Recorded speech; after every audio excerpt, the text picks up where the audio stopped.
Hey guys, I hope you enjoyed the video where I spoke to you about how to release your band's first album properly. There's a part 1 to this video as well. I spoke a lot during the first part, so I had to break it up into 2 videos. Here's the second half. Enjoy.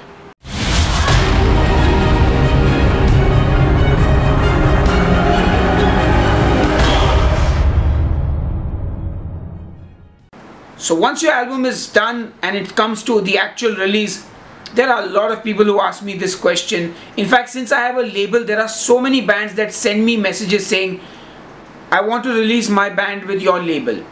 First of all, guys, you do not get to say I want to release. It's not your choice. A label decides whether they will release your music or not. And the only time a label will release your music is when they think there's actual money to be made from your band. So lose that entitlement, and now we'll answer the question that you've all been waiting for. Do I release the album on my own, or do I look for a record label? Now here's my 2 cents, and this is my personal opinion. Most bands need to release the first album themselves, because a label is not really going to go and look for a band that is brand new unless you have got some major selling point.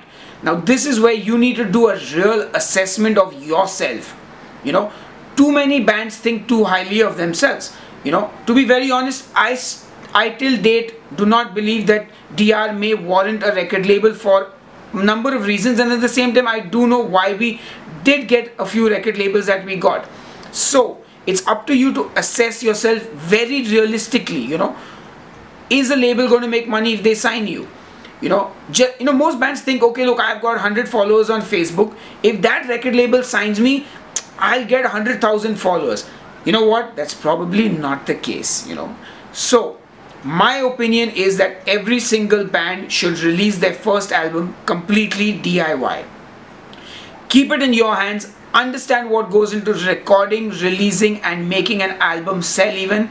And then perhaps you can look towards a record label after you actually built a sizable fan base.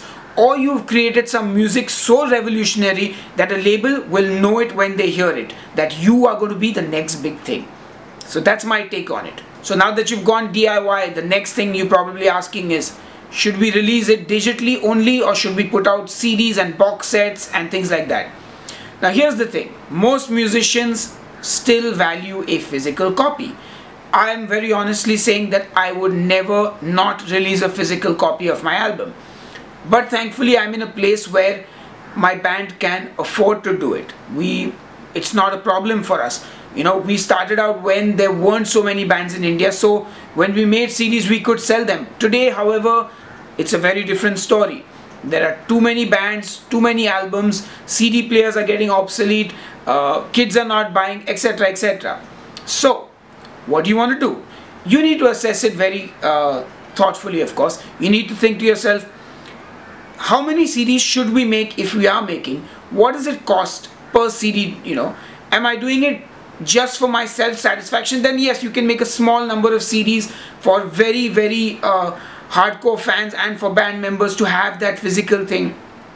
Or if you're trying to reduce your cost, then of course the digital stuff makes sense because it's a smaller investment, and today you can, like I said, you can sign up with a CD Baby or a OK Listen or a TuneCore, and they put your music in all the digital stores across the world, and you keep most of the profits as well. And the thing with physical is, I still believe maybe yes, bands can make limited numbers of physical copies for themselves for when they tour and when you are on the road and you're playing shows, and of course for collectors who still like to buy the physical format. Now here's another very debatable topic: selling your music versus giving it as a free download because it's your first album and you want more people to listen to it. My take is, never give away music for free, because then people do not value it. It's different when music is a freebie attached to something where it still has some value.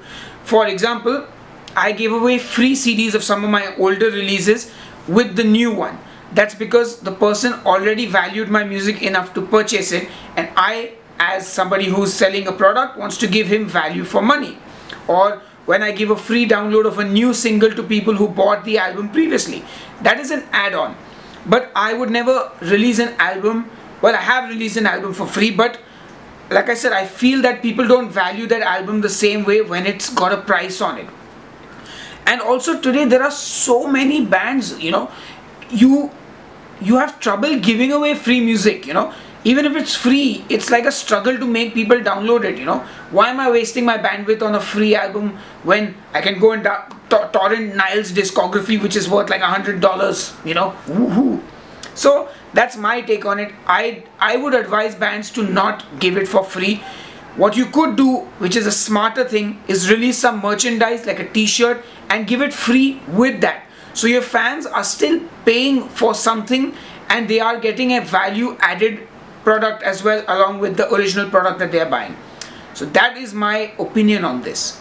And the final thing I'm going to talk about in this video now is crowdfunding, or running a pledge music campaign. In my opinion, even the smallest of bands can do this. But my point here is that if you are a small band, set a realistic goal.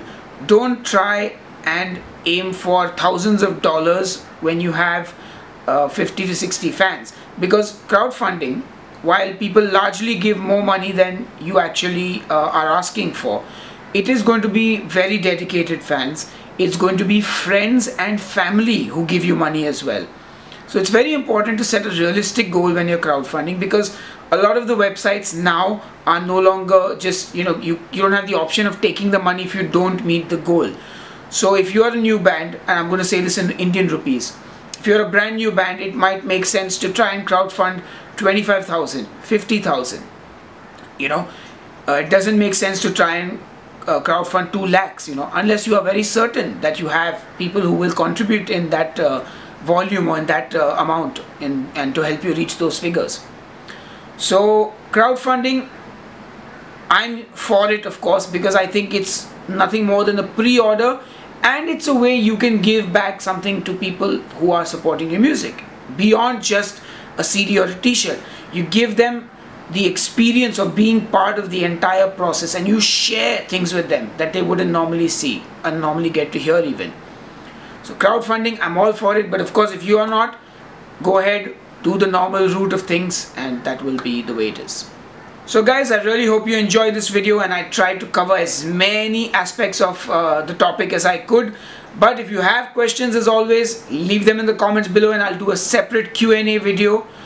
Anyway, if you like the video, give it a thumbs up, subscribe to my YouTube channel, and I will see you on the next band building vlog whenever I decide to do it. Cheers!